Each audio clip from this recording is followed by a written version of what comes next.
Upsell and cross-sell. Let's discuss two powerful revenue-generating strategies proven to increase transactions. Are you familiar with upselling and cross-selling? When you go to McDonald's and the kid behind the counter asks if you would like your meal supersized, that's upselling. When that same kid then asks if you would like an apple pie to go with your supersized meal, that's cross-selling.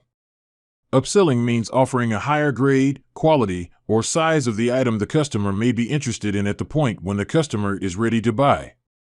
Cross-selling means offering other products or services which complement the item the customer is interested in at the point when the customer is ready to buy. Now, here's what most business owners don't realize. 34% of prospects will buy additional products or services at the time of their original purchase if they're asked to do so. Most businesses never ask them, and they lose out on this lucrative opportunity to dramatically increase their revenue. Let me show you a brilliant example of this. Up until about 3 years ago, most car owners on average paid around $29 to get their oil changed. Today these range from $35 to $75. Have a look at this ad recently offered by an McDonald. So why do they offer this when they could charge more? Simple. They finally realized the power of upselling and cross-selling, and they can't get the opportunity to upsell or cross-sell if they don't get themselves in front of their prospects. This ad is designed for one purpose only: to get them in front of as many prospects as possible, and the best way to do that is to give them what are drastically reduced services. But here's what most businesses don't understand about this strategy. This McDonald is likely breaking even by offering this rate. That $24 covers their material and labor costs. They know they make most of their profit through their higher dollar service offerings, like batteries, brakes, transmission services, and repairs. So, after the technician changes your oil, they're going to take all your tires off so they can inspect your brakes and cross-sell you a brake job. Since they must remove all your tires to do that, why not offer you free tire rotation and a free brake inspection? Most of their patrons have no idea they're going to do this anyway, so they have this perception they're receiving all these services that they normally must pay to have done for free. So, the key takeaway here for this strategy is to get yourself in front of your prospects as often as you can so you give yourself opportunities to sell them more. Let me show you how this exact same strategy will work for a dentist. Obviously, a dentist is about as far from an McDonald as you can get, but the principle is identical. Get in front of prospects and upsell/cross-sell them.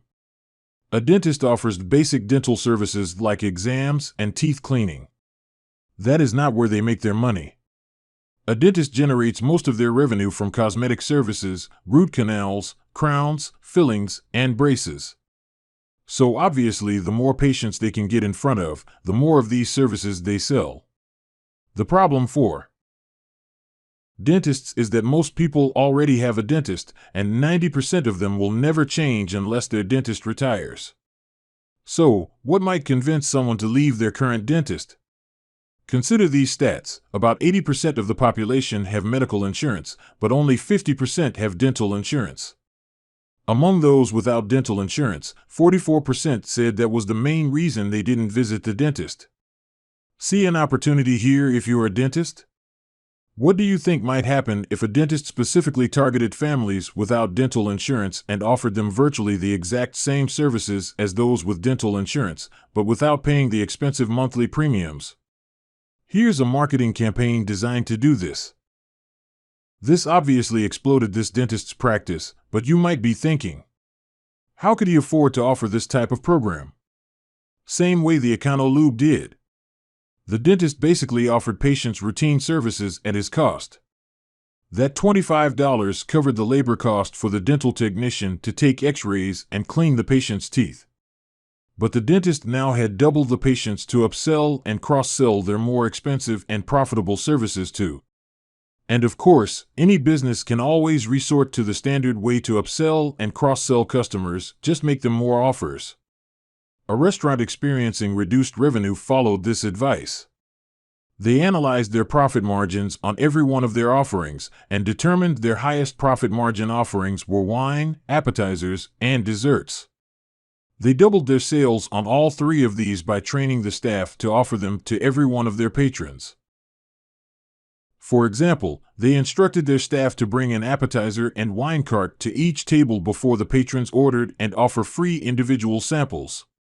Then, the staff repeated the same process at the end of each patron's meal by bringing the dessert cart around and giving a free sample of each dessert to everyone at the table to entice patrons to order one of them. The taste and reciprocity instantly doubled their appetizer, wine, and dessert sales. But they didn't stop there. The restaurant dramatically increased its total order revenue by implementing an initial order upsell strategy with the staff. They trained the servers to describe the more expensive entrees on the menu and give the patrons their personal recommendation. Most patrons tend to go with the server's recommendations, and this easily increased their total entree revenue by 15%. So, let's assign a revenue figure for this strategy to your business. Remember, even a mediocre business can expect to see a 34% revenue increase by implementing this strategy. But since we want to be extremely conservative in our estimates, let's just factor in a 10% increase for your business. What's 10% of your annual revenue? That's what you could add to the bottom line of your business immediately using this strategy.